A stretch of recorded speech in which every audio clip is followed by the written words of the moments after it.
दोस्तों, थंबनेल से आपको अंदाजा हो गया होगा कि आज की ये वीडियो जिन्नात के बारे में होने वाली है। जिन्नात के वजूद के बारे में साइंस नहीं मानता, यहाँ तक कि कुछ इंसान भी नहीं मानते, लेकिन कुरान मजीद में इसके वजूद का साफ साफ जिक्र मिलता है कि जिन्नात होते हैं। इसलिए दोस्तों, आज हम जिन्नात के बारे में एक ऐसा ही दिलचस्प वाक़या आपको सुनाएंगे कि जिसके बारे में सुनकर आप भी हैरान हो जाएंगे। दोस्तों, एक मर्तबा मौलाना साहब नीम के पेड़ के नीचे बैठे बच्चों को पढ़ा रहे थे और बच्चे ऊंची आवाज में अपना सबक दोहरा रहे थे। जैसे ही कोई बच्चा थोड़ी सी भी गलती करता तो मौलाना साहब उसे फौरन ठीक करवा देते। बच्चे अपनी अलग अलग आवाज में सबक पढ़ रहे थे। इतने में अचानक मौलाना साहब को एकदम भारी सी आवाज आई। आवाज सुनकर मौलाना साहब घबरा गए। कहने वाला कह रहा था, मियाँ जी अस्सलाम वालेकुम। मौलाना साहब जिन बच्चों को पढ़ा रहे थे उन सब की आवाज को वो बखूबी पहचानते थे, लेकिन ये आवाज बिल्कुल अलग थी।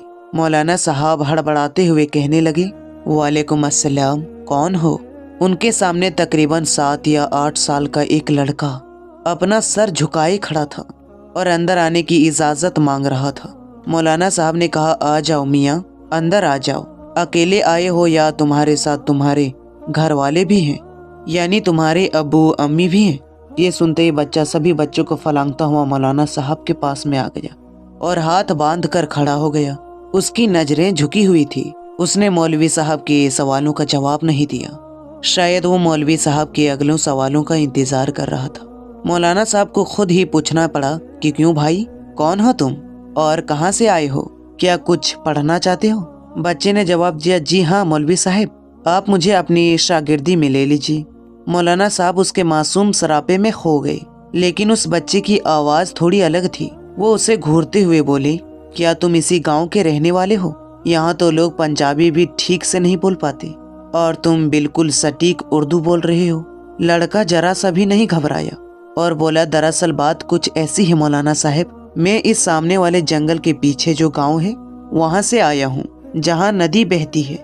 आप तो जानते हैं कि पिछले महीने मूसलाधार बारिश से वहाँ सैलाब आ गया था और इससे बहुत सारे दरख्त भी उखड़ गए थे, लोगों के घर भी बह गए थे।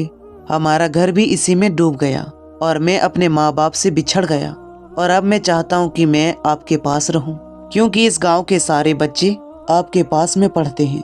मैं आपके साथ रहना चाहता हूँ। मौलवी साहब ने जब उसकी ये बात सुनी तो हैरान होकर बोले, लड़के तुम्हारी उम्र क्या है? कद काठ से तुम 7 या 8 साल के लगते हो, मगर बातचीत तो बड़ों जैसी करते हो। बच्चे ने कहा, मैं 13 साल का हूँ, बीमारी की वजह से मेरा कद छोटा रह गया। उसकी ये बात सुनकर सारे बच्चे खिलखिलाकर हंसने लगे। मौलवी साहब ने वहीं बैठे बैठे 1-2 बच्चों को छड़ी टिका दी और लड़के से कहने लगे, अच्छा बेटा, आज से तुम हमारी शागिर्दी में समझो, और हाँ, तुम्हारा नाम क्या है? बच्चे ने कहा, जी मेरा नाम मेराजुद्दीन वल्द सिराजुद्दीन है। उसके उर्दू पर देहाती बच्चे फिर से हंसने लगे और अब तो मौलवी साहब भी हंस पड़े। उन्होंने बच्चों को छुट्टी दे दी और कहा कि अगर कोई अच्छा सा सालन मिल जाए तो मेरे लिए उसे अलग से कटोरी में जरूर लाना। दाल साग तो हमें हजम नहीं होता। नया लड़का ये बात सुन रहा था। वो जल्दी से बोला, मौलवी साहब, आज मैं आपके लिए खाना लाऊं? मेरी बहन इसके अगले वाले गाँव में रहती है और बड़ा अच्छा खाना बनाती है। मौलवी साहब के मुंह में पानी आ गया, मगर फिर भी दिखावा करते हुए मौलवी साहब ने बोले, तुम कहाँ इतनी रात को अगले गांव में जाओगी? आज वैसे भी चौधरी साहब के घर से अच्छा खाना आने वाला है, जुमेरात है ना, इसीलिए। उसके बाद उस नए लड़के को एक बड़े से हुजरे में जहाँ बाकी सारे बच्चे रहते थे वहाँ पहुँचा दिया गया और वो बच्चा उन्हीं के साथ खजूर की चटाई में सो गया। दोस्तों, अगर आपको ये वीडियो अच्छी लग रही है तो आपसे रिक्वेस्ट करते हैं कि इस वीडियो को एक लाइक जरूर कीजिएगा। दोस्तों, इस तरह से वो लड़का जिसका नाम मेराजुद्दीन और उसके बाप का नाम सिराजुद्दीन था, वो मौलवी साहब का एक अच्छा सा शागिर्द स्टूडेंट बन गया। उसका हाफिजा बड़ा अच्छा था। उसने 1 हफ्ते में बगदादी कायदा पूरा कर लिया और सिर्फ 3 महीने में कुरान पाक पूरा पढ़ लिया और अब तो उसे हिफ्ज भी करने लगा था। मौलवी साहब तो हैरान थे कि आज तक हमने हजारों शागिर्दों को पढ़ाया है, लेकिन ऐसा हाफिजा, ऐसा रवानी कभी देखने सुननी नहीं आई। जब भी उसका सबक सुनते तो गड़बड़ा भी जाते कि ये लड़का इंसान भी है या कोई और मखलूक है। मौलवी साहब ऐसा सोचते जरूर थे, मगर अपना ये ख्याल कभी जाहिर नहीं होने दिया। वो सोचते थे कि इतना अच्छा बच्चा है, कहीं बददिल होकर भाग न जाए। वो बच्चा तो हाफिज़े कुरान भी बन चुका था, मगर मौलवी साहब को अब उससे प्यार सा हो गया था, इसलिए उसे अपना बेटा बना लिया। मौलवी साहब ने उम्र भर शादी ना की थी। एक रात मौलवी साहब किसी का निकाह पढ़वा कर लौटे तो ज़्यादा मुर्गे की गोश्त खाने की वजह से पेट में तकलीफ महसूस हुए। मौलवी साहब को जब भी बदहज़मी होती तो वो हींग का इस्तेमाल करते और ठीक हो जाते, लेकिन वो हींग भी ख़त्म हो चुकी थी और दोबारा मंगवाने का मौका भी नहीं मिला। सारे लड़के सो चुके थे, मगर मेराजुद्दीन जाग रहा था और इबादत इलाही में मशगूल था। मौलवी साहब दर्द से कराते हुए बोल रहे थे, अरे भाई, कोई है जो मुझे जरा सा कहीं से हींग ला दे। मेराजुद्दीन ने सोचा, उस्ताद साहब तो बड़ी तकलीफ में हैं, अगर इस वक्त उसकी मदद ना की तो शायद अल्लाह पाक मेरी इबादत कबूल ना करे। सारे शागिर्द सो रहे थे, इतनी रात में कौन अपनी नींद खराब करे, मगर मेराजुद्दीन हमेशा की तरह खिदमत के लिए तैयार था। जे नमाज लपेट कर ताक में रखी और मौलवी साहब के पास आकर खड़ा हो गया। मौलवी साहब, मैं ला दूंगा आपको हींग, मुझे पता है हींग कहाँ मिलती है। मौलाना साहब ने कहा, तुम कैसे लाओगे? इतने छोटे से तो हो, क्या तुम्हें अंधेरे से डर नहीं लगता? रात इतनी है, सर्दी भी हो रही है। मेराजुद्दीन ने कहा, नहीं, मैं तो अपने सारे काम जब चाहूँ कर लेता हूँ और मुझे अंधेरे से डर नहीं लगता। मौलवी साहब ने हैरान होकर सर पकड़ लिया और सोचने लगे कि रात का दूसरा पहर है और ये नन्हा सा लड़का बाहर जाने को तैयार है।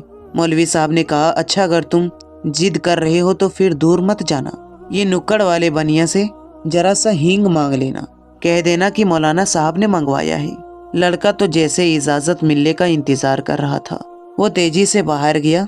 उसके बाहर निकलते ही ऐसा लगने लगा जैसे तेज हवाएं चलना शुरू हो गई और बारिश हो रही हो। मौलवी साहब का तो दिल दहल गया, क्योंकि कमरे में रोशन दिया भी हवा की झोंके से टिमटिमा कर बुझ गया था। मौलवी साहब दिल ही दिल में परेशान हुए कि बिना माँ बाप के बच्चे को रात के वक्त बाहर क्यों भेज दिया। अगर उसे कुछ हो गया तो मौलाना साहब इससे आगे और कुछ सोचते। इतने में अचानक से दरवाजा खुला और मेराजुद्दीन वापस आ गया। और हैरत की बात यह थी कि बाहर कोई तेज हवा का नामो निशान न रहा था, हर चीज अपनी जगह पर थी। मौलवी साहब का तो दर्द उसी वक्त खत्म हो गया जब उन्होंने देखा कि मेराजुद्दीन के कपड़े तो बिल्कुल सूखे हुए हैं। हालांकि वो कुछ छाता या बरसाती भी ओढ़ कर नहीं गया था और वापस भी बस कुछ ही मिनटों में आ गया। और सबसे बड़ी हैरानी की बात यह थी कि उसके हाथ में हींग तक ना था। मौलवी साहब ने अपनी हैरत छुपाते हुए कहा, क्यों बेटा, ले आई हींग?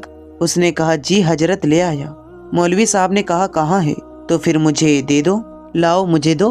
मेराजुद्दीन ने कहा, वो मैं लाकर बाहर सहन में रख दिया है, आप मेरे साथ चलकर देख लें और जितनी चाहिए ले लें। मौलवी साहब को तो गुस्सा आ गया कि अब मैं बाहर जाकर शहन से खुद ही हींग उठा कर लाऊं। जब उस दुकानदार से ले आए हो तो मेरे हाथ में पकड़ाने में तुझे क्या परेशानी है? बच्चे ने कहा, अरे आप आइए तो मौलवी साहब। वो उन्हें बाजुओं में पकड़कर सहन ले गया। मौलाना साहब की तो आंखें फटी की फटी रह गई। सहन हींग की बोरियों से भरा हुआ था, यानी सहन में हींग की बोरियां ही बोरियां थी। शायद मनों के हिसाब से हींग लाकर उस्ताद की खिदमत में हाजिर कर दी थी। उन्होंने एक नज़र हींग के अंबार को देखा और फिर मेराजुद्दीन के चेहरे की तरफ देखा। उसका सर हमेशा की तरह उस्ताद के सामने झुका हुआ था। मौलवी साहब ने कहा, इधर आओ, जरा मेरी तरफ आँख उठा कर देखो। उन्हें पहली बार उस पर गुस्सा आ रहा था। उसका पेट का दर्द तो रफू चक्कर हो गया था। उन्होंने उसे कंधे से पकड़कर झिंझोर डाला और उसकी आंखों में आंखें डालते हुए बोले, सच सच बता दो, तुम कौन हो? क्या तुम्हारा ताल्लुक जिन्नात से है? बच्चे ने कहा, जी हजरत, आपका ख्याल दुरुस्त है, मैं वाकई एक जिन का बच्चा हूँ। उसका सर उस्ताद के कदमों में था और वो ज़ारो कतार रो रहा था और लगातार माफ़ी मांग रहा था। मौलवी साहब ने प्यार से उसका सर अपने कदमों से हटाया और उसे गले से लगा लिया। उसने बताया कि इसी के नीम के पेड़ पर, जिसके नीचे सारे बच्चे बैठकर कुरान पाक पढ़ते हैं, यहाँ पर मेरा बसेरा है। मैं रोज़ाना कुरान पाक की तिलावत सुना करता था, तो मेरा भी दिल चाहा कि आपकी शागिर्दी में आऊँ। मौलवी साहब जो गौर से उसकी बात सुन रहे थे, अचानक जैसे होश में आ गई और कहा, अच्छा, तो अब तो तुम्हारा मकसद पूरा हो चुका है। तुम कुरान पाक की हाफिज भी बन चुके हो। बेशक तुमने आज तक मुझे शिकायत का मौका ना दिया, लेकिन मुझे डर है कि अगर किसी दिन अगर तुम्हें किसी बात पर गुस्सा आ गया और अनजाने में तुमने अपनी ताकत का इस्तेमाल कर दिया तो तब क्या होगा? बेहतर है कि अब तुम छुट्टी करो और अपनी दुनिया में लौट जाओ। और अगर तुमने मेरी बात ना मानी तो मैं तुम्हें बोतल में बंद करके जमीन में दबा दूंगा। मौलवी साहब की डांट सुनकर वो बाकायदा हिचकियां लेकर रोने लगा और बोला, जिस उस्ताद साहब ने उसे इल्म सिखाया उसकी जी भर कर खिदमत ना कर सके, इस बात के लिए वो जिंदगी भर शर्मसार रहेगा। मौलवी साहब ने उसे तसल्ली दी और कहा कि उन्होंने अपना हक उस पर माफ किया, इसलिए अब वो सीधा अपनी दुनिया में लौट जाए, यानी जिन्नातों के पास लौट जाए। मिराजुद्दीन मौलवी साहब को अल्लाह हाफिज कहकर किसी नन्हे से बच्चे की तरह दरवाजा खोलकर कोठरी से बाहर चला गया। मौलवी साहब को उसकी आंसू भरी आंखें रात भर रुलाती रही। मौलवी साहब की हिदायत पर हमेशा के लिए लौट जाने से पहले उसने हिंग भी वापस गोदाम में पहुंचा दी थी। इस बात को काफी साल बीत गए और मौलवी साहब के साथ साथ सारे लोग उसे भूल गए, क्योंकि वो जिन्नात का बच्चा दोबारा कभी लौट कर नहीं आया। खैर, मौलवी साहब तावीज वगैरह के भी माहिर थे। अक्सर गांव की नौजवान लड़कियों पर जब कभी हिस्ट्रियों वगैरह का दौरा पड़ता और माँ बाप से जिन भूत वगैरह की कास्थानी समझते तो वो मौलाना साहिब के पास आते और वो लड़की फिर से ठीक हो जाया करती। एक बार एक लड़की को मौलाना साहब के पास लाया गया। वो लड़की बिना पानी के मछली की तरह तड़प रही थी और बार बार अपना सर पटक रही थी। उसकी आंखें चिंगारी की तरह लाल हो रही थी, बाल बिखर गए थे। मौलवी साहब को वो लड़की बाकी लड़कियों से अलग नजर आई। उन्होंने उस पर कुछ पढ़ा और फूका और अपना अमल करते रहे।